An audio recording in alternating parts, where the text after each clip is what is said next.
कैसे जाने कि हम उपासना के फल को प्राप्त कर लिए? लक्षण है उसके। किसी भी साधन से चले जब ये लक्षण आ जाए तो जान लेना कि साधना परिपक्व हो गई, साधना पक गई, अर्थात वो सिद्धावस्था को प्राप्त हो रहा है। क्या लक्षण?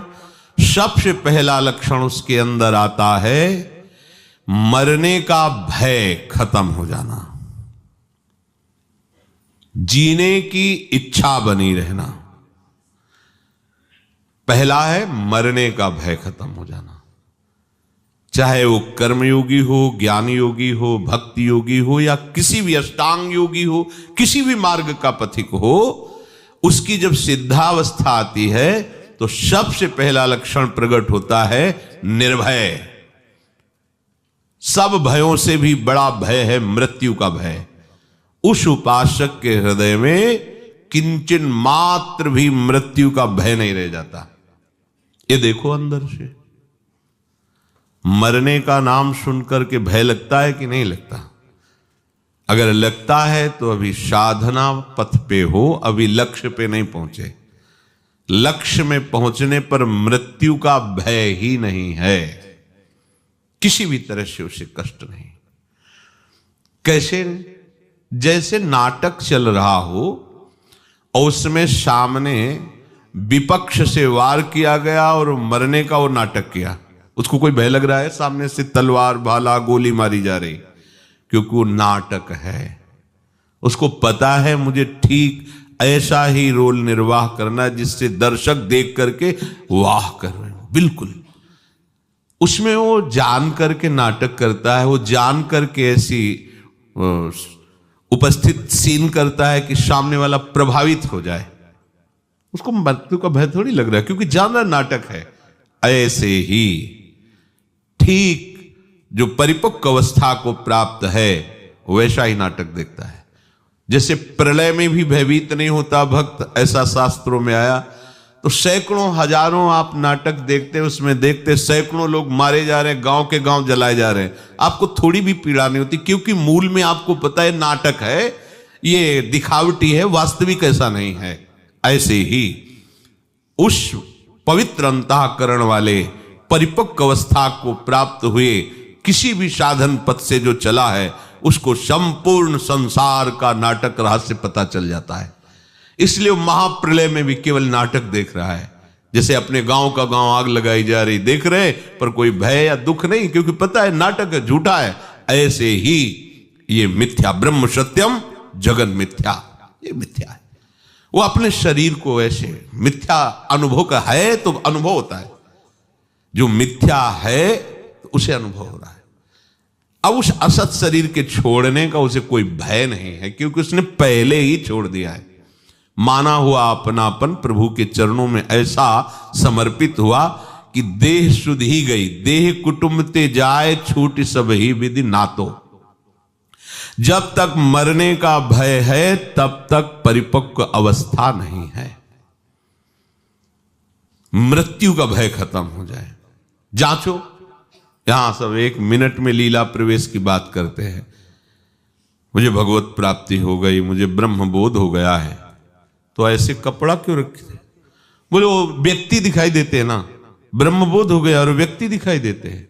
जैसे ब्रह्मबोध हो जाता है उसकी ब्रह्म दृष्टि हो जाती है, व्यक्ति कहां? गलत नहीं चलो, सही से चलोगे तो ब्रह्मबोध हो जाएगा। इसीलिए तुम्हें मनुष्य शरीर मिला है। हाँ, वो मुझे राधा कृष्ण का साक्षात्कार हो। अरे जब तक मैं हूं तू है तब तक कहां साक्षात्कार है? जिन्हें साक्षात्कार होता है वो वही होते हैं। जानत तुम्हें हो जाती। मैंने साक्षात्कार किया वो कर ही नहीं सकता। जिसने साक्षात्कार किया बताने वाला ही नहीं रह जाता। जो बताया जाता सब बाहरी बात होती है, आंतरिक तो बता ही नहीं जाता। मरने का भय खत्म हो जाए बस। दूसरा, जीने की इच्छा ना रह जाए। देखो कितना सुंदर है, जीने की इच्छा। अभी शरीर नष्ट हो जाए क्या, जीने की इच्छा नहीं। जितनी श्वासें हैं राधा राधा राधा, हमें क्या जरूरत है कि हम शाम तक जिए और साधना करें?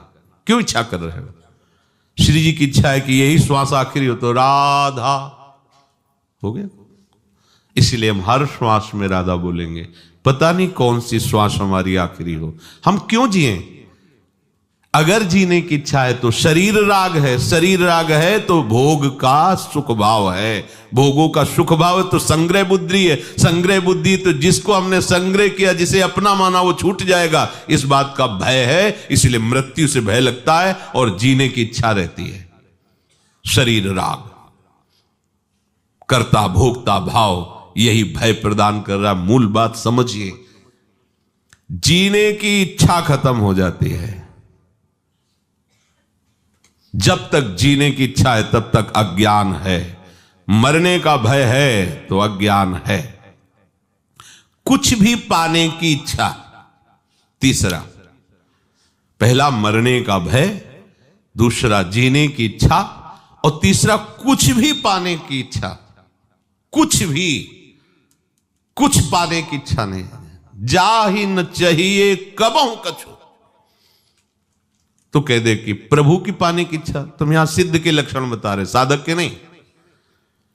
जो सिद्ध हो चुका है उसे कुछ पाने की इच्छा नहीं रहती, कुछ भी पाने की इच्छा नहीं रहती, क्योंकि जिनके पाने के बाद कुछ पाना बाकी नहीं रह जाता, वो प्राप्त ऐसे हो जाते हैं कि अपना पता ही खो जाता है, वही वो रह जाते हैं।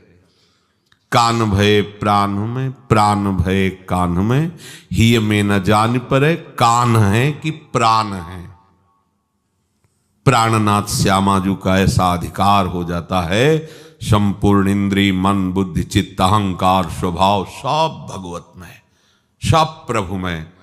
तो जब तक खोज चालू है तब तक मैं है, और जब खोज पूरी हुई तो जिनकी खोज है वही रह जाते, खोजने वाला नहीं रहता, खोजने वाला ही नहीं रहता। पाने की कोई भी इच्छा, कुछ भी पाने की इच्छा, ये कचाई है, और वही सिद्ध है जिसे कुछ पाने की इच्छा नहीं।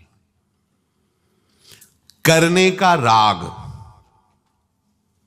ये करना है, जब तक ये है तब तक वो परिपक्व अवस्था को प्राप्त नहीं है।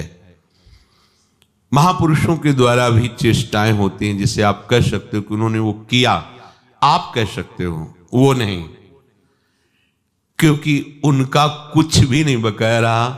तो जो क्रिया हो रही, तुम निमित्त केवल उनको दे सकते हो, करने वाले प्रभु ही हैं, क्योंकि उनके मन में, बुद्धि में, चित्त में, अहम में, चेष्टा में केवल प्रभु होते हैं। प्रभुमय हो करके प्रभुमय जगत में प्रभुमय कार्य हो रहा है। वो संसारी होकर संकल्प विकल्प करके कर्ता भाव से कुछ नहीं। ये सिद्धावस्था का लक्षण है। मरने का भय नहीं, जीने की इच्छा नहीं, कुछ भी पाने का लालच नहीं, कुछ भी करने का राग नहीं। ये हो गई स्थिति।